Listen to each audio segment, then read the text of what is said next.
Hello and welcome to the Sweaty the Farmer on the news, where we bring you the news that tells you what you're going to be playing tomorrow. That's it. They're oracles of the future. This is a weekly show where we discuss some of the most important news in the gaming world. I am the lone gamer as the Sweaty. And I am Lucho the Farmer.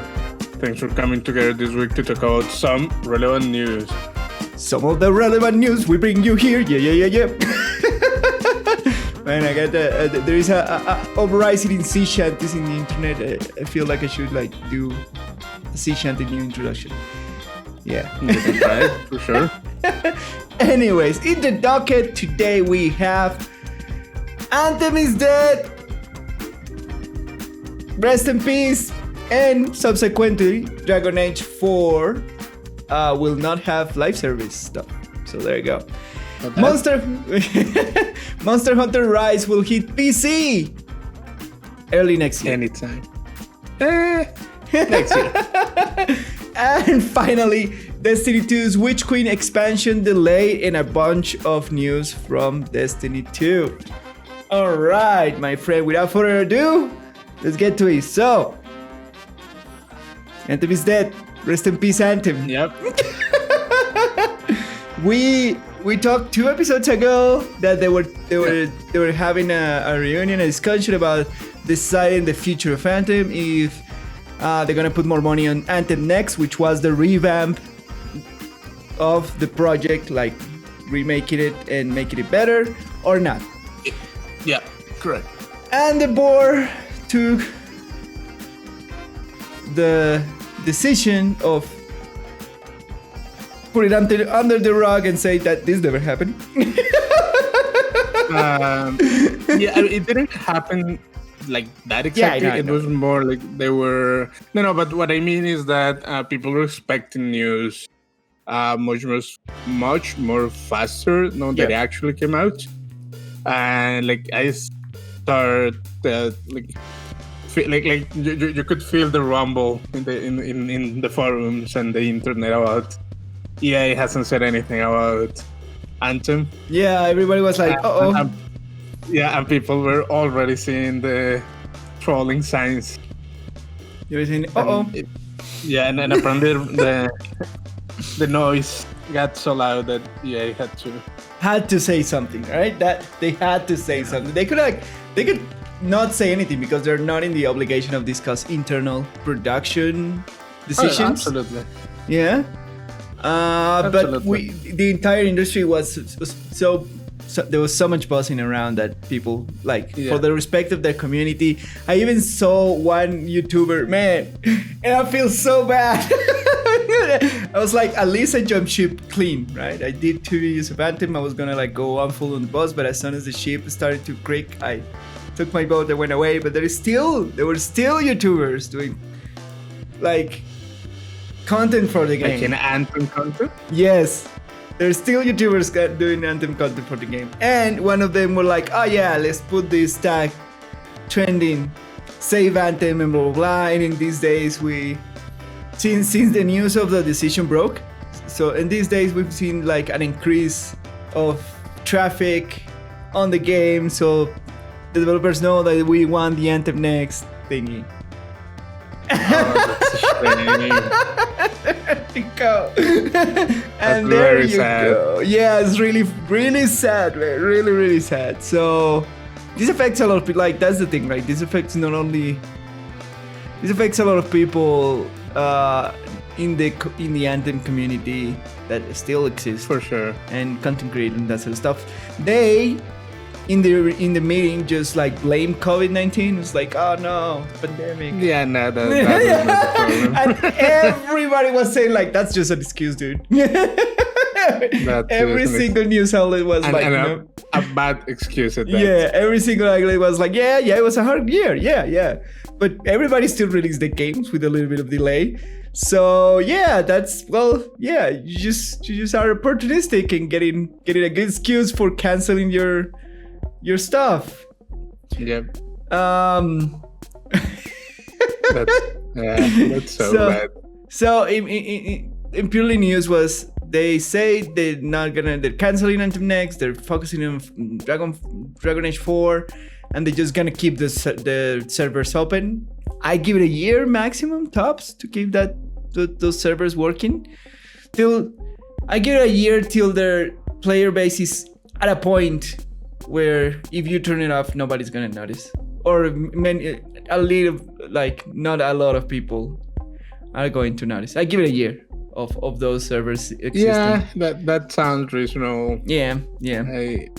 I'll give it a year also. Yeah. So, what is the repercussion of all this? Well, first, the loss of confidence in BioWare and EA. So, any project that come in, we're gonna be scrutinized to death. And second, I mean, especially for BioWare, I don't think. I mean, EA is a big and hurt enough company that even when they blunder things like that or Star Wars, they still came on top. Well, they lose their Star Wars exclusive license. I will say that. So consequence they won't lose the big one. Fair enough. Well, there is consequences for this, and the other things like they own people money basically. Yeah, sure, but that's still, the other point. It's like I always wonder when these things happen. Is like, oh, is there space for a class lawsuit, like for false advertising, basically? That's my question. Probably not. They probably, when you sign up for the game, you probably sign those things away. Yeah, I know. You really don't own anything. The game, by the way. So. Yeah. So that's the thing. Anthem is dead. Rest in peace, Anthem. It was a good concept. Like I don't know. There's things that were value to save from the game, like the concept of flying around and the exosuit. All that was interesting in terms of. Okay, that's not like that big of an idea. I know, but it hasn't been done. And it still hasn't been done properly on the. So it's a cool idea. It's not the most unique idea, but it hasn't been done. That's the point, right? It's a thing that hasn't been done, like that kind of gameplay flow where you fly around and you just fight from the skies or from the ground and that sort of stuff, and like a heavy mech suit and that sort of stuff. Maybe we can put like flying in Warframe. I mean, you have flying in the open zones. You have flying. You technically have flying in Warframe. So.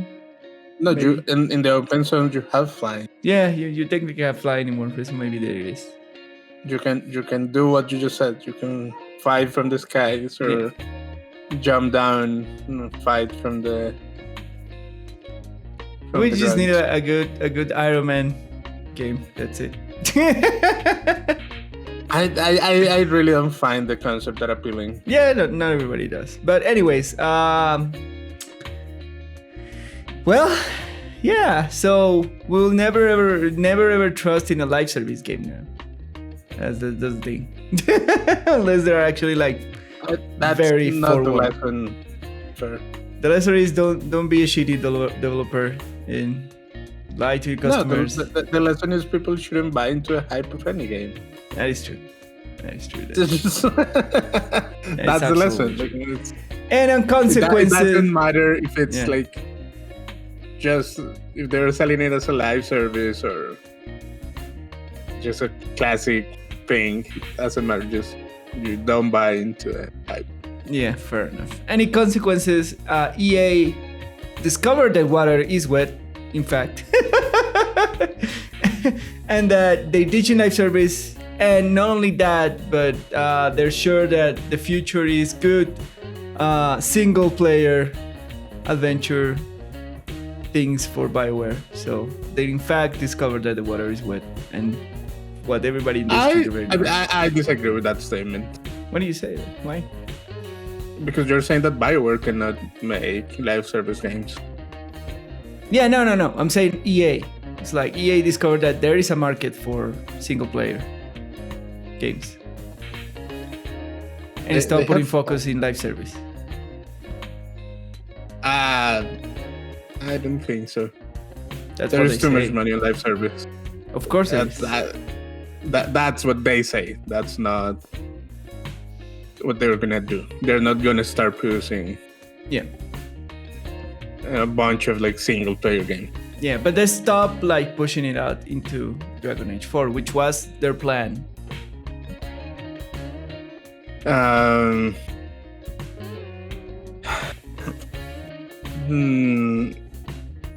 But it's, how do I say this? How are you saying indeed? What are you trying to say? Okay, Dragon Age, it's made by BioWare. Yes. Right? Yes. So basically what they're saying is that EA doesn't trust BioWare into making a live service game.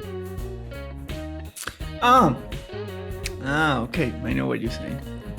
It's not that EA like changed his mind. No, it's saying, okay, you guys cannot make it work. Yeah. Even if they have one, they technically have Jade Fallen. I'm not saying they can't. Yeah. I'm saying like, that's the message that EA is sending again. Yeah, that they don't trust BioWare with the live service stuff. Yeah, that's what the EA decision says. Yeah. Like, not only closing Anthem, but that was the Dragon Age 4 change. It's just saying we don't trust BioWare to make live service games. Fair enough. That's what EA is saying. Does that mean that they cannot do it? No. Does that mean that EA is changing as a whole to make more single-player games? Absolutely not. Yeah. It's a very targeted message in how I say it. How you see it? Yeah. Fair enough. All right. Just we gave you an opportunity. You have a lot of muscle, a lot of publicity. And royally. You couldn't make it work. It was the element hell. You have the backup. It couldn't work. It's not I mean, it's BioWare at fault. Yeah, in part because they're the developer. Correct. It's 100% the fault. Nah, probably not. Probably a lot of decisions taken into. Yeah, it was a manager, a project manager problem. Yeah, so there is fault at all levels for sure. Yeah. But like you're not at the end of the EA, he's the guy with the money saying, yeah, we don't like the job that you did, so there you go. Basically. I mean, that's what you. It sounds sad, but that's what happens when a studio becomes part, quote unquote, of one of these big. Yeah. At the end publisher, of the day, developer monsters of the at the end of the day, you work for them, and if you do a bad job, well, there you go. Yeah, sadly. All right. So best of luck with BioWare. Hopefully, Dragon Age 4 will be good, and you won't have all the horrible. Yeah, and it won't have all the horrible managerial problems from Anthem. All right. Monster Hunter Rise will hit PC early next year. The clamors have been heard. The horns have been sound. The lights of Mordor has been light. Or whatever. That was very surprising. Yeah. Right? I was too. So, because it's supposed to be a Switch. It's supposed to be part of their Switch lineup thingy. But I think... I mean, a late release for PC. I mean, basically they're using it as they want to sell Switches with this. Yes, correct. Yes, that's the point. Like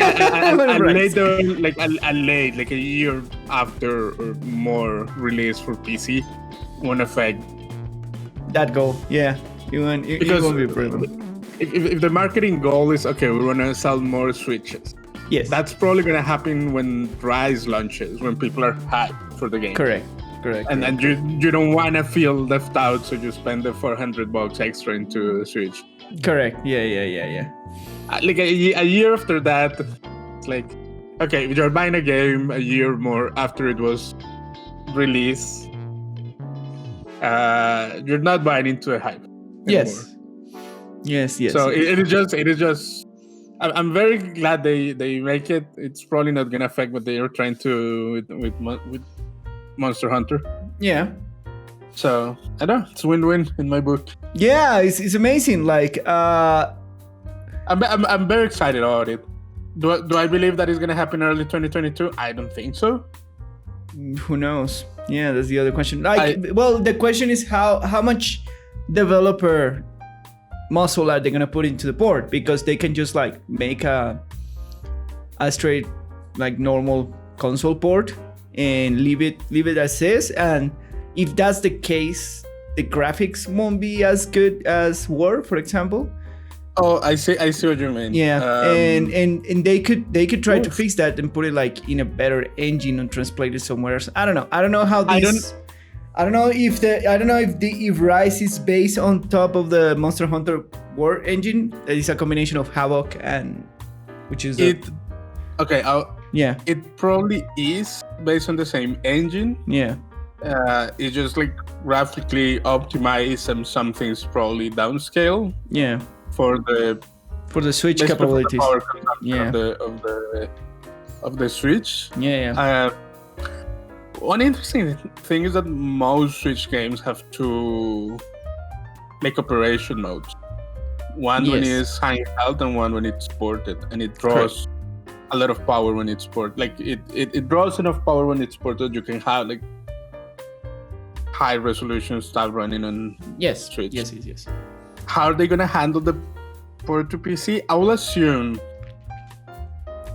if I was a betting man, I would say that they'll just do a more traditional port, and they won't touch it. Yeah, because that means they probably made a bunch of assets. Yeah, designed specifically to look good on the Switch. Correct. Absolutely, yes. And since they're like low quality, or not low quality, but like lower res or lower fidelity assets, if they want to upscale it, it's not just press one button and it looks better now. They have to probably fill in details, pre-render a lot of stuff, which sounds like a lot of work. Yeah. Which for a port that comes years later, or I expect like at least a year later from the actual release. From the actual release. Yeah, I forgot that Word coming to consoles first, and it took like 7 months to be PC released. Yeah. Yep. We have a big delay. Like the only thing that gives me, I say a year later, but now they have at least experience porting to PC. Yeah. It could happen faster. Correct. Yeah. I'm just being pessimistic because I really want to play Rise. Yeah, it looks amazing, man. We're big Monster Hunter fans here. So, and the other thing that I was thinking about this news is like, because I'm more optimistic than Lucho. I was thinking like, maybe they're just gonna buy time into the Monster Hunter community, so they have enough time to do World 2, Monster Hunter World 2, or the next thing. I mean, it will happen. It will happen, but we are far off from the sequel of Monster Hunter World, in my opinion. From all the work they've done in Iceborne and now in Rise, we're far off from we are. We definitely are. Yeah. They probably already have like the next title for the game on the world. Yeah. I don't know if on the scope of World. Okay. So what do you think? Because let's think about it. Like, this is just the next. Like World was basically Monster Hunter 5. Yes. It was just the 5th game, which doesn't mean that there are only 5 games under the Monster Hunter. No, there's like a bazillion. There's a bazillion games. Yeah. But World is technically Monster Hunter 5. Yes. Which means that we're probably like, before we get 6. a Monster Hunter 6, yeah, or World 2, or unquote, whatever you want, yeah, we're gonna have a bunch of things in between. Yeah, Chronicles revamp. How much they always have like recollections and put all the monsters through generations. They also have spin-offs on that setting. So the ultimate things where like monsters are more powery, less monstery. Yeah. And they have like the generation ones, which they compile a bunch of the generations monsters. Are compilations. The ultimates are like you put on all the crazy stuff that they usually don't put on the main normal, number of the games. The main line. Yeah, I know.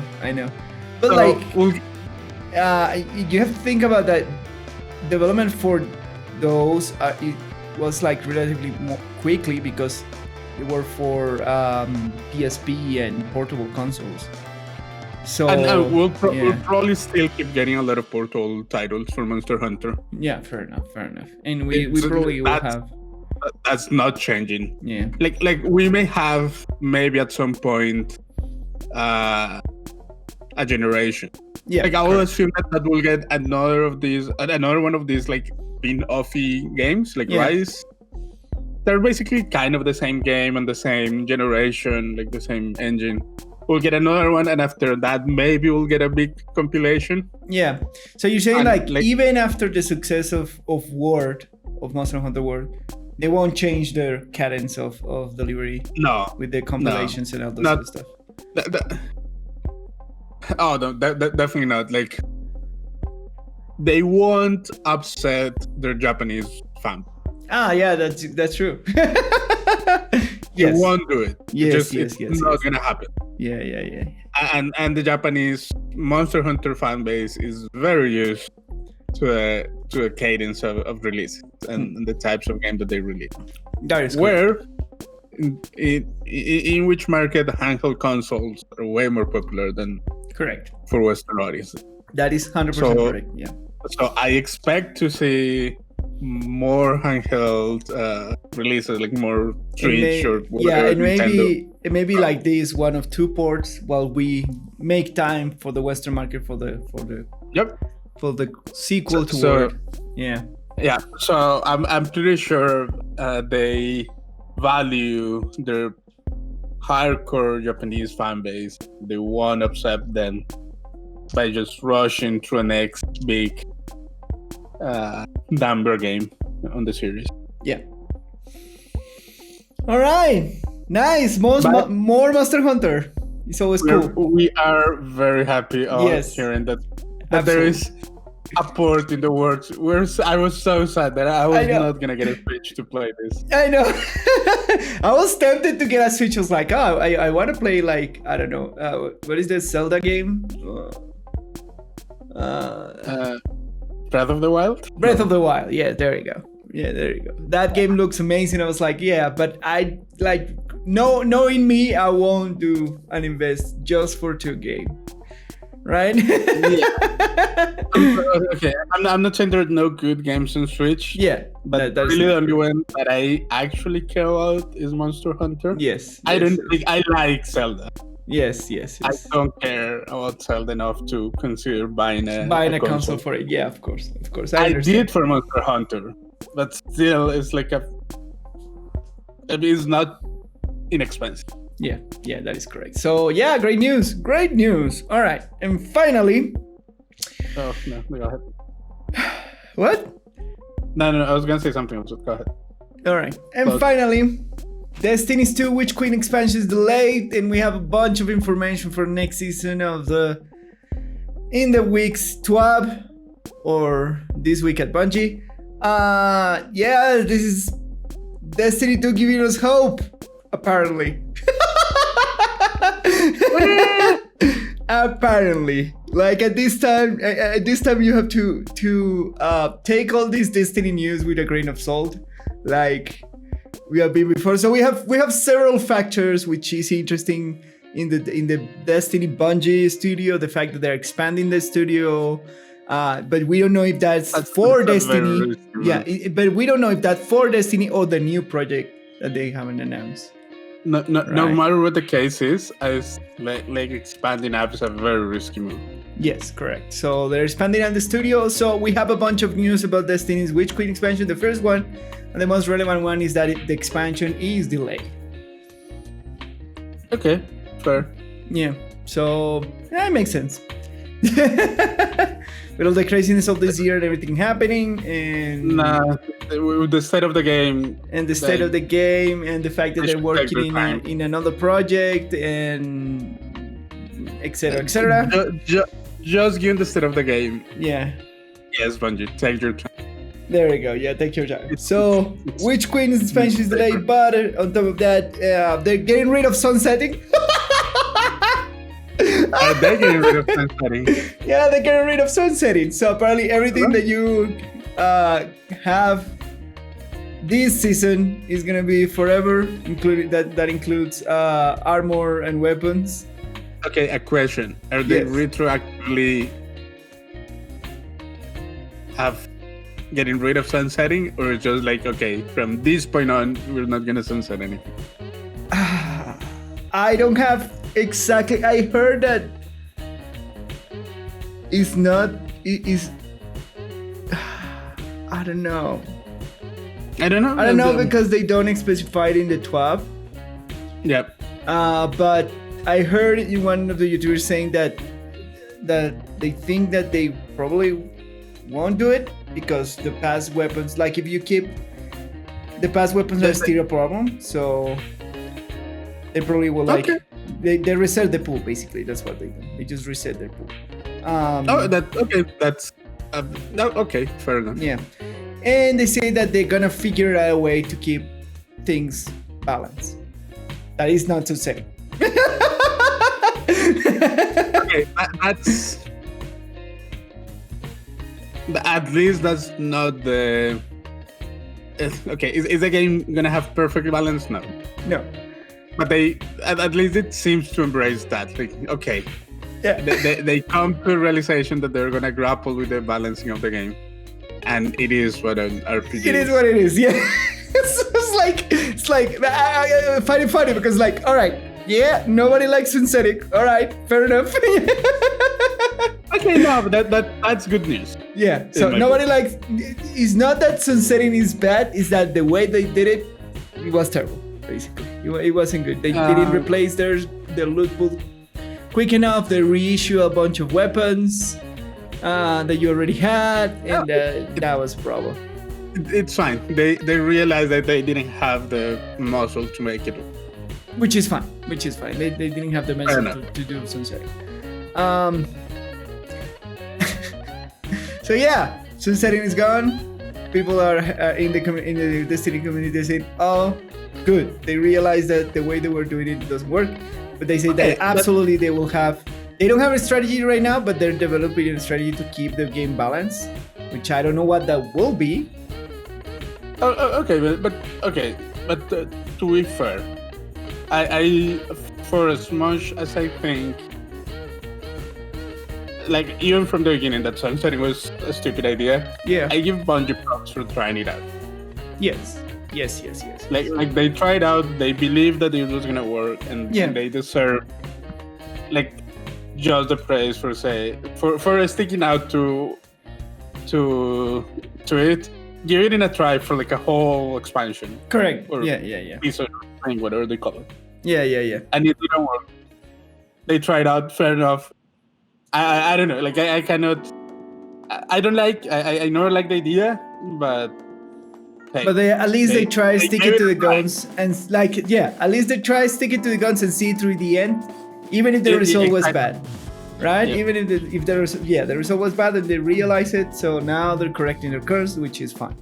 Like, you have to give these ongoing games the chance to learn from their stuff, especially because every single, as we say here, every single live service is different. Yeah.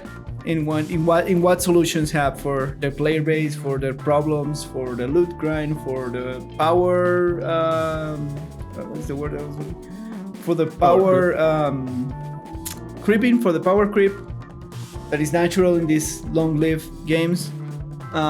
So yeah, that's good for Bungie. At least they try. Yeah. For old problems. And on top of that, they promise.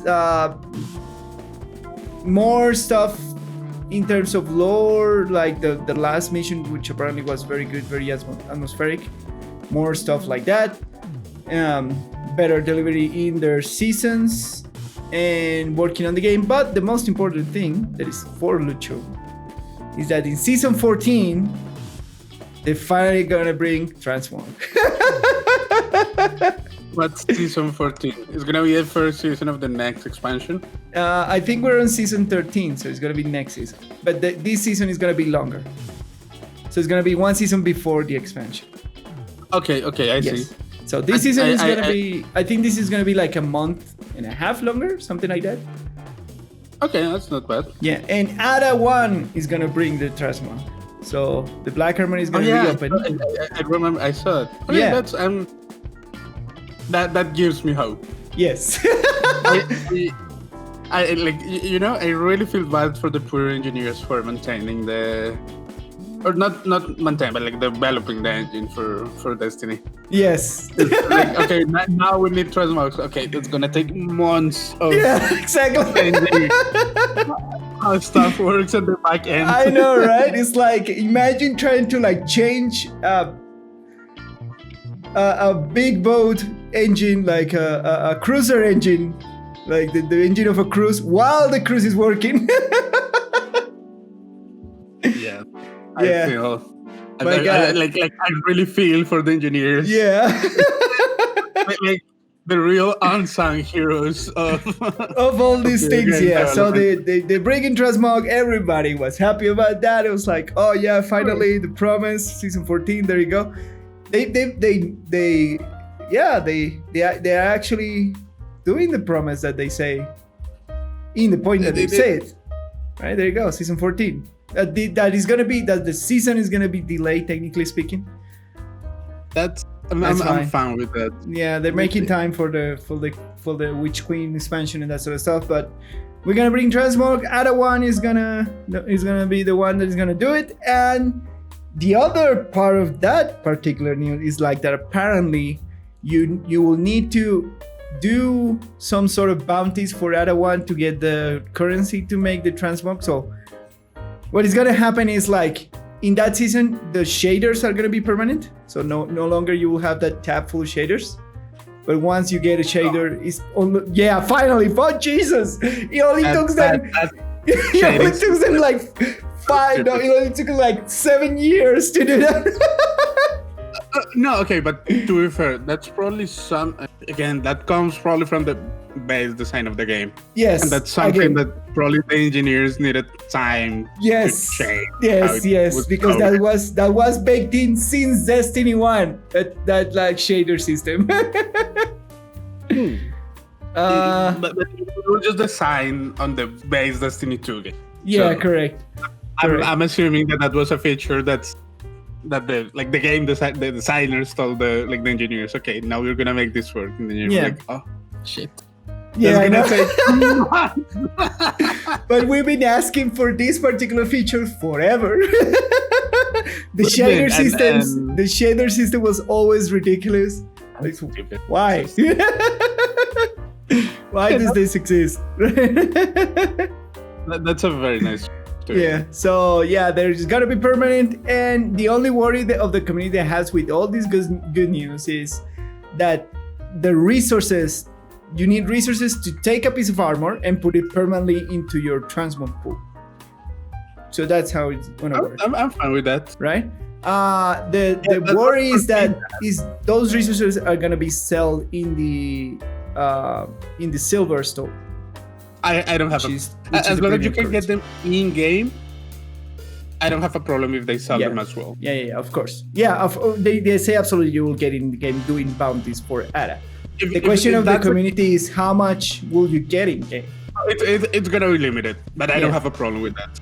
Yeah. I'm happy as long as you can have, like, I don't know, if you play for I don't know, a week, 2 weeks, and you can get like enough resources to fully Transmog asset. I'll be happy with that. I will give you like 3 bounties a week, and each bounty will give you one of the things to make a cosmetic. Yeah, something like that. Yeah. And that sounds... It's a lot? No. Are you gonna be able to Transmog or Glamour or whatever you wanna call it? Everything week 1? No. but you're still gonna get it, and still they're operating under this weird free-to-play model. Yes, correct. They big part of their the Destiny 2 community needs to change their mindset. That a lot of things should be in the silver store. Some microtransactions are just what it needed. Yeah, I agree with that. And if they're related to cosmetics, more so. Yeah, correct. I agree with all that. So this change that is purely cosmetic change, it makes 100% sense. Yeah, it's gonna have a microtransaction side to it. Yeah, more than likely. Yeah, of course. But that's the price that you pay for a free to play game. So there you go, all good news. So will we be back to Destiny? At least during season 14, I'll log in and see how the whole transmog stuff is looking promising. We're slowly getting what we want. Sunsetting was a bad idea. Get it ready.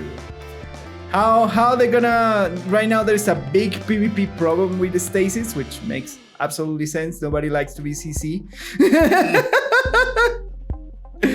How they gonna balance that? No idea. How they gonna balance the future of Destiny without sunsetting and still being true to their interesting weapon design? No idea. But it all looks good. So far, so good, I think, right? I think for PvP, just let it rip. As long as they don't have shaders, it is what it is. Yeah. That's the other news. They say that they're collaborating more with Riot Games anti-cheat system. Okay. That's the path that I like. So they're trying to make a better anti-cheat. Yeah, and that was the example that we put. We put for the example of Valorant, and there we go. They're collaborating with Riot Games to do the anti-cheat stuff. That's gonna be a slow, painful path. Yeah, but if they stick to it, I'm all I do believe that that's the right answer. Yeah, so there you go. All good news for Destiny 2, right? Yeah, they seem like good promise. Yeah, I think nobody complained that the expansion was that was super surprising to me. Nobody complained that the expansion was delayed.